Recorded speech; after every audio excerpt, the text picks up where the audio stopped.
दरअसल पिछले 5 सालों से संदीप किसी बड़े कंपेटिटिव एग्जाम की तैयारी कर रहा था और लगातार मेहनत के बाद भी तीसरी बार उसे फेलियर ही मिली थी, जिसने उसकी हिम्मत पूरी तरीके से तोड़ दी थी। उसे लगने लगा था कि उसकी जिंदगी के 5 साल बस यूं ही वेस्ट हो गए और अब उसका कोई फ्यूचर नहीं होगा। इतनी मेहनत के बाद मिले फेलियर ने उसे चौथे और आखिरी मौके के लिए भी मायूस कर दिया था। वो अब आगे एग्जाम्स की तैयारी नहीं करना चाह रहा था और कहीं ना कहीं अपनी फेलियर के लिए खुद को ही गिल्टी मान रहा था, यानी दोषी ठहरा रहा था कि शायद उसकी मेहनत में ही कहीं कमी रह गई थी। यह सब सुनकर ब्रजभूषण जी ने तुरंत संदीप को श्रीमद् भागवत गीता का यह श्लोक सुनाया। कर्मण्येवाधिकारस्ते मां फलेषु कदाचन मां कर्म फल हेतुर्भुर्मा ते संगोस्त्व कर्मणि। जानते हो संदीप, इसका मतलब क्या है, मीनिंग क्या है? ये श्लोक भगवत गीता के दूसरे चैप्टर का 47वां श्लोक है। जब अर्जुन रणभूमि पर अपने सगे संबंधी, अपने गुरु, भाई और दोस्तों को देखकर युद्ध छोड़ देना चाहते हैं, तब भगवान उसे गीता का उपदेश देते हैं। और गीता का ये श्लोक तो संपूर्ण गीता की समरी जैसा ही है। इसका अर्थ अगर समझ लें तो जीवन की सारी परेशानियां दूर हो जाएं। संदीप ने पूछा कि आखिर क्या है इस श्लोक का अर्थ और इसमें ऐसा क्या है जो आप इसे हर परेशानी का सलूशन बता रहे हैं? ब्रजभूषण बोले, इसका अर्थ है कि हे अर्जुन, तेरा अधिकार कर्म करने में है, उसके फल में नहीं।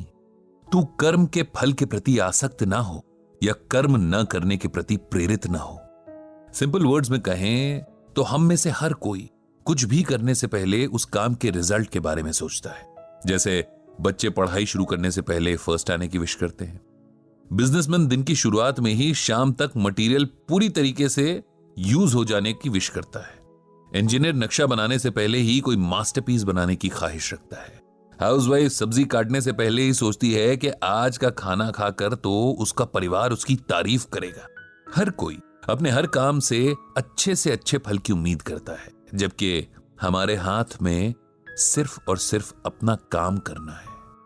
उसका रिजल्ट क्या मिलेगा, कैसा मिलेगा, कैसे मिलेगा, इस पर ना तो हमारा कोई कंट्रोल है और ना ही राइट। ये सुनकर संदीप बोला, अगर हम रिजल्ट की इच्छा ही नहीं रखेंगे तो उस काम के लिए मोटिवेशन क्या रह जाएगा? ऐसे तो हम कोई भी काम बस टाइम पास के लिए ही करेंगे, नहीं? ब्रजभूषण जी बोले, नहीं, इसका यह मतलब नहीं कि हम अपने काम में इंटरेस्ट ना लें या अपने एफर्ट्स में कमी करें। इसका मतलब यह है कि हम ये समझ लें कि हमारे कंट्रोल में सिर्फ हमारा काम है। उदाहरण के लिए, एक बच्चे का काम पूरे साल भर अच्छे से पढ़ाई करना है, लेकिन परीक्षा का रिजल्ट और भी कई बातों पर डिपेंड करता है, जैसे कई बार कॉपी चेक करने वाले के मूड पर भी।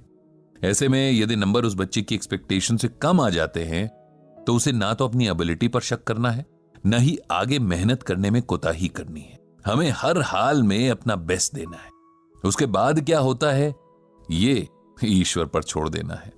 किसान जब खेत में बीज बोता है, रात रात जागकर फसल को पानी देता है, तब वो अपना काम कर रहा है।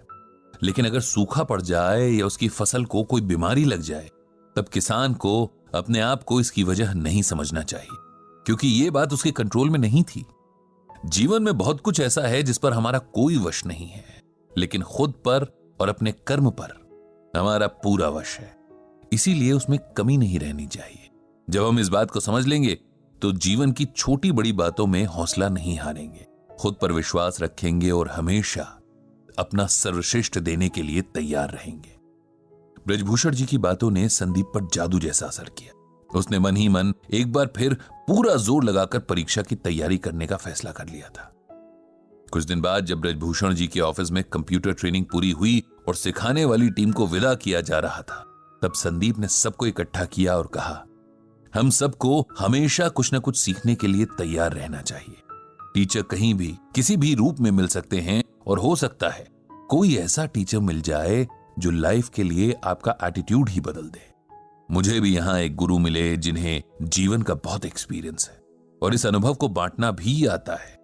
ये गुरु हैं ब्रजभूषण जी, जिन्हें मैं आज से पंडित जी कहकर पुकारूंगा, क्योंकि पंडित का अर्थ होता